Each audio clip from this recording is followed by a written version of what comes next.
درود کبولندیا، چطورید؟ امیدوارم همیشه حالتون خوب باشه و زندگیتون پر از انرژی باشه. توی این ویدیو قراره که با هم ارزون ترین و اقتصادی ترین استدیویی که میشه ساخت رو با هم دیگه بسازیمش و کل تجهیزاتش رو مثل استدیوهای حرفه‌ای تزیینش کنیم، ولی با کمترین مبلغی که میشه خرجش کرد. از وسایلی که توی خونه میشه استفاده کرد تا هر وسیله‌ای که بشه خرید، ولی با ارزون ترین و اقتصادی ترین قیمت. بریم که با هم دیگه این استدیو خفن رو بسازیم. شاید شما فکر کنید که استودیو اینجاست، ولی اینجا نیست. اینه.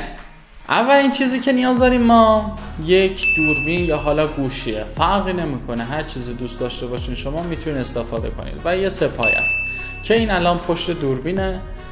پشت دوربین که نه، خود دوربینه. اونو من آخر سر نشون میدم چون اینو الان تنظیم کردم. بقیه تجهیزات رو بهتون نشون میدم تا بریم ادامه. ما یه بکلایت میخوایم، یه سافت لایت میخوایم و پایه و دوربین و میکروفون. با همینا کارمون را میفته. حالا مراحل ساخت سافت لایت و نحوه خریدن بکلایت اینا رو همه رو بهتون میگم.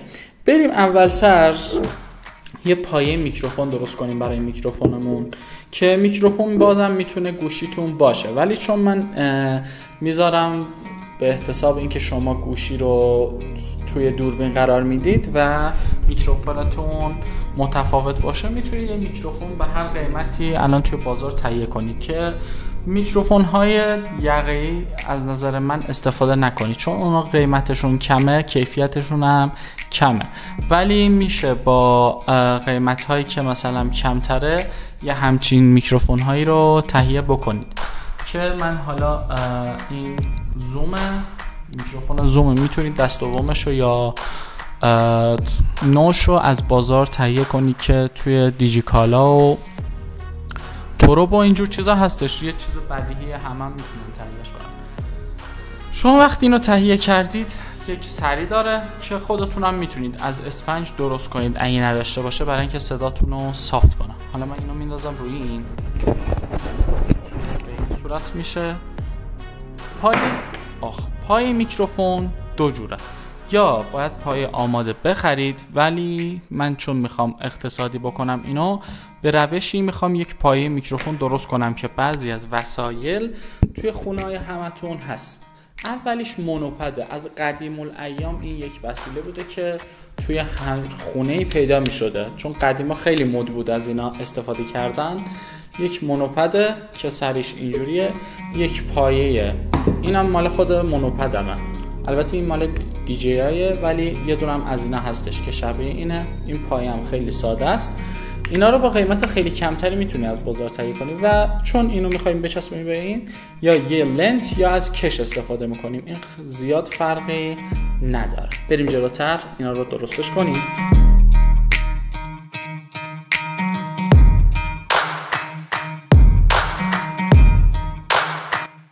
بچه میتونید به جای این که از لنت هم استفاده کنید از کش هم استفاده کنید.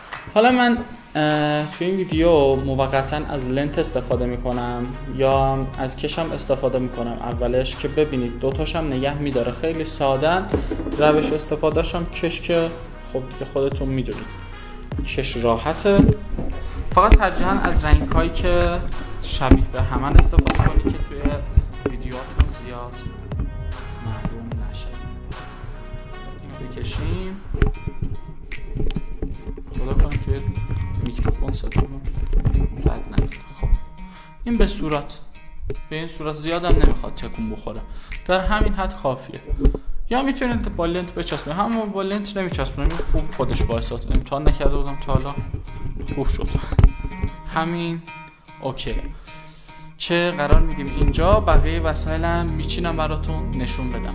بریم جلوتر. خب ما اول به یک سافت لایت نیاز داریم که میخوایم اینو دستی بسازیمش. یه دونه جعبه میخوایم برای این کار با یک کاغذ روغنی یا پارچه سفید که از اینا توی خونه هاتون پیدا میشه و مامانتون بگید همیشه دارن از اینا. یک لنت طبق معمول یکم پیش داشتیم، یک لامپ معمولی کم مصرف، بادروم که اینجا داریم، بادروم هم داریم به اضافه سیم. شما میتونید هم اینجوری سیم تهیه کنید با یک پریز برق، اینا رو به هم دیگه وصل کنید، یا هم که یک سیم آماده هم توی خونه‌هاتون معمولا پیدا میشه. اینم از باباهاتون تهیه کنید. همه باباها از اینا دارن، معتقدن که معمولا همه اینا یه روزی به درد میخوره ولی هیچ موقع هم به دردتون نمیخوره. تموم شد. خیلی تاثیرگذار.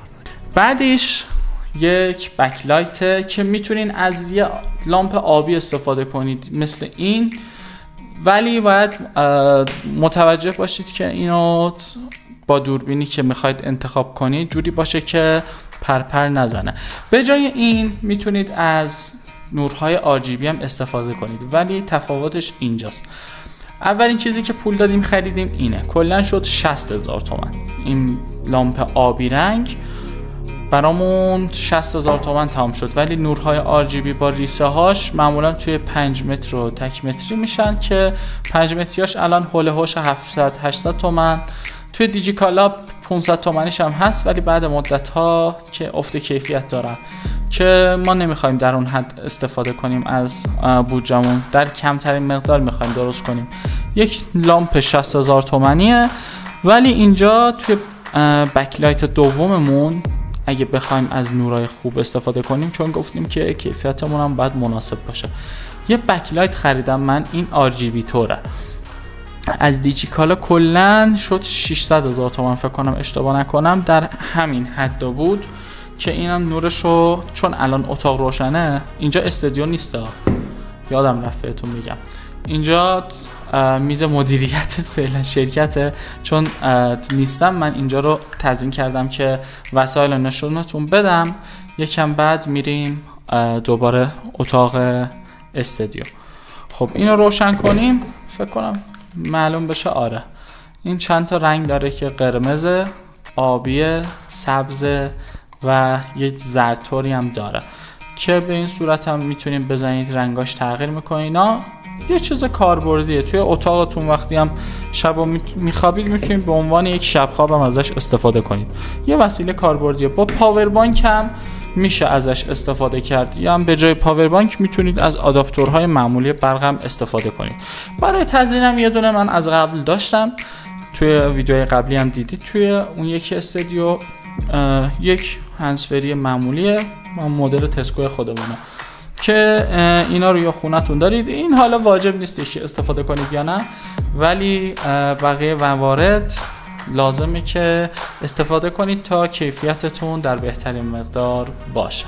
الان میخوایم از مرحله سافت لایتمون شروع کنیم به درست کردن. همه رو مرحله‌شو هم خودم اولین بار درست میکنم، پس احتمالا اشتباه خواهم داشت چون حرفه‌ای زیاد نیستم، دیگه به بزرگی خودتون ببخشید.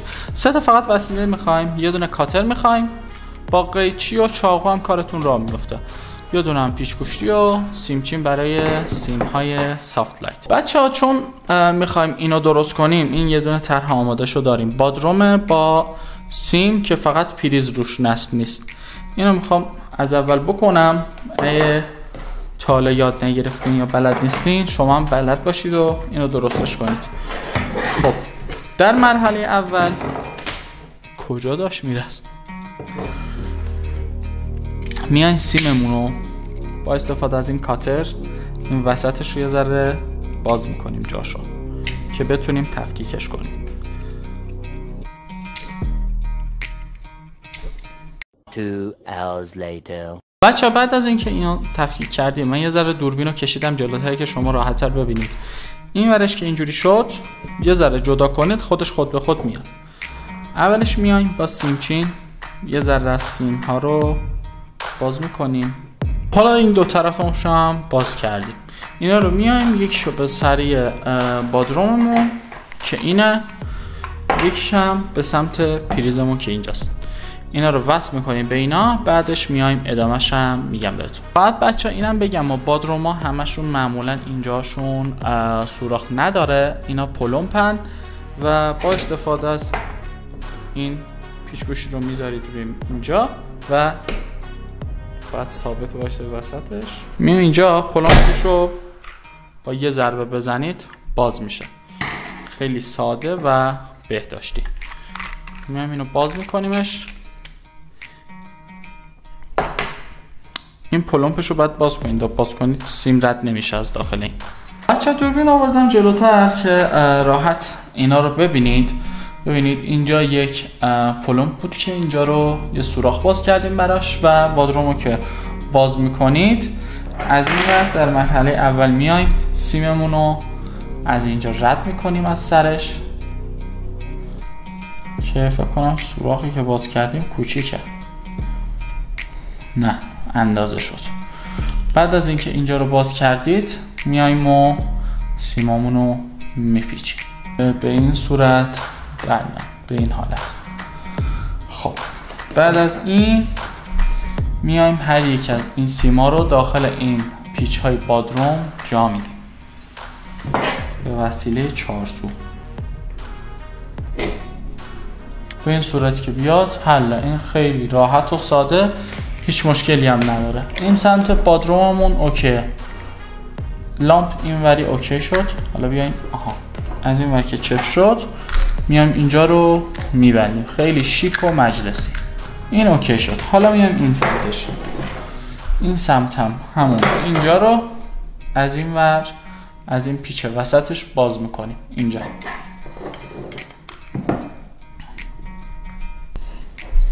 خب بعد از این میایم لامپمون رو میذاریم اینجا و لامپمون رو میبندیم. خب بچه این الان تست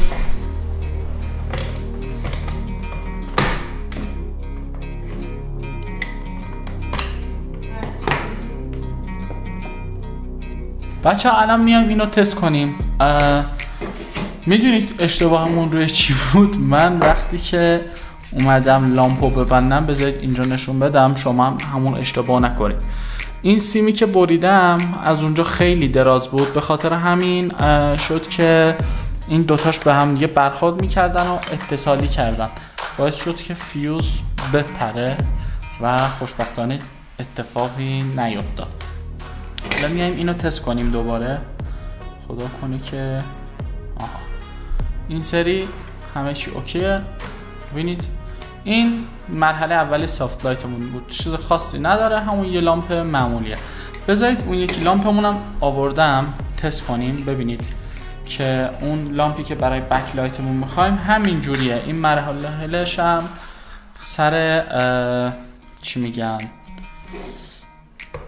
بستن سیمش همین جوریه. ببینید اینم مال بک لایتمونه، رنگ آبی، خیلی هم زیبا. حالا بریم سراغ مراحل بعدیمون که یکی یکی انجامشون بدیم. میایم اینجای باکسمون دقیقا وسطش جایی که لامپ میخواد قرار بگیره رو یه سوراخ کوچیک باز میکنیم به صورت مربع. حالا میخوام باز کنم.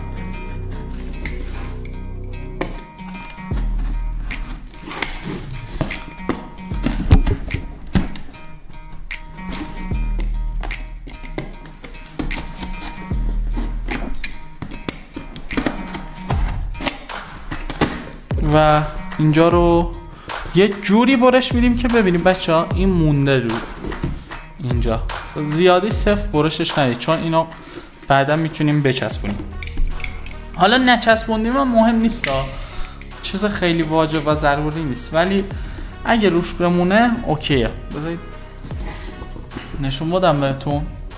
ببینید این ورش مونده. از داخلم بخواید نگاه کنید اینجوریه که اینش میمونه. خب بچه بعد از اینکه اونجا رو درست کردیم میایم گوشای این باکسمون رو جدا میکنیم که من جدا کردم دیگه. اینم بره اینور، نمیخواد بیشتر ریز کاریا رو نشونتون بدم چون دیگه اونو هر کسی بلده ببره. بچه میخوایم باکسمون رو داخلش رو فویل آلومینیوم بزنیم. شما میتونید از خونه از این فویل های آلومینیومی که میمونم استفاده کنید، ولی اگه بخواید فویل آلومینیومی که میذارید داخلش بازتاب نورش خیلی خوب باشه و کم و کسری نداشته باشه، میتونید یه فویل آلومینیومی معمولی از هر فروشگاهی تهیه بکنید. سوپرمارکت ها یا لوازم آرایشی ها همشون دارن از اینا. کلا شد 70,000 تومان. اینو من امروز خریدم. 1401 فروردین ماهیم دیگه الان. این 1404 ببخشید گفتم 1404 فروردین ماهیم. کلا اینم شد 70,000 تومان. خب بچه‌ها میایم در این مرحله از چسب حرارتی استفاده میکنیم. شما میتونید از چسب نواری هم استفاده کنید، هیچ مشکلی نداره. میایم از چسب نواری حرارتی استفاده میکنیم برای چسبوندن فویل آلومینیومی به داخل باکسمون. بچه‌ها اینو ببینید قشنگ کاملش یه جوری شد که داخلش، بذارید الان بزنم به لامپ، فقط خدا کنه که باز چیزی نشه.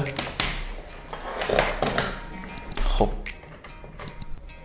ببینید نور رو به صورت سافت بهمون میده دیگه، تابناک نیست که جوری که اذیت کنه.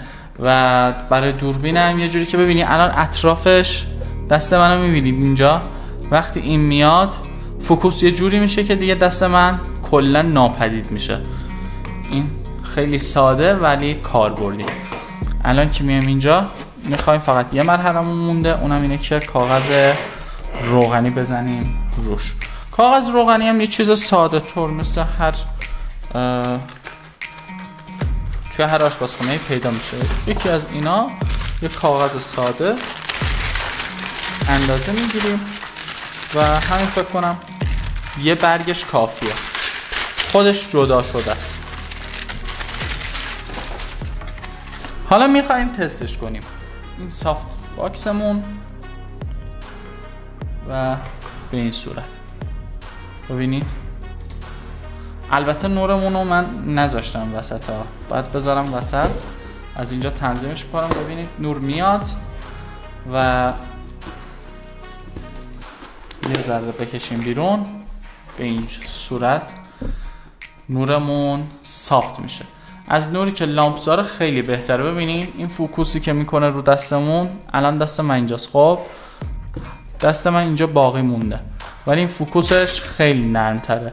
ببینید دستمو کامل و شفاف و واضح میکنه بدون اینکه نویزی بهش اضافه بشه.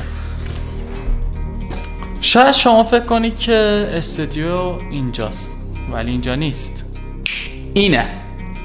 خب خوش اومدید به استودیوی جدید.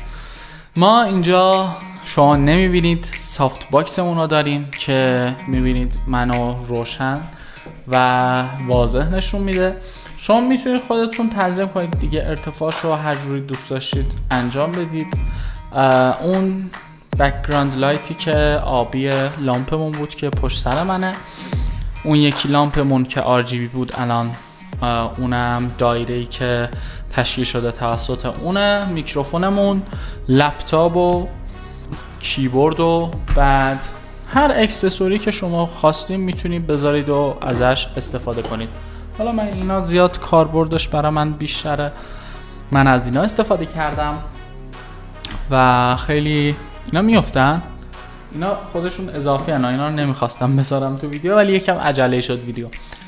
خب دوستان از این به بعد ویدیوامونو توی این استودیو میگیریم. امیدوارم که آماده کردن ویدیو استودیو با کمترین هزینه براتون خیلی مفید بوده باشه. اگه خواستید هر سوالی داشتید میتونید توی کامنت ازم بپرسید، به سوالاتتون جواب میدم. و در ضمن که دوستان خیلی ازتون تشکر میکنم به خاطر حمایت هایی که کردید توی این مدت. منو تنها نذاشتید، آن سابسکرایبم نکردید و موقعی که بیمار بودم روز به روز باعث شدید که پیشرفت کنیم و به اینجا برسیم. امیدوارم که این ویدیو هم براتون مفید بوده باشه.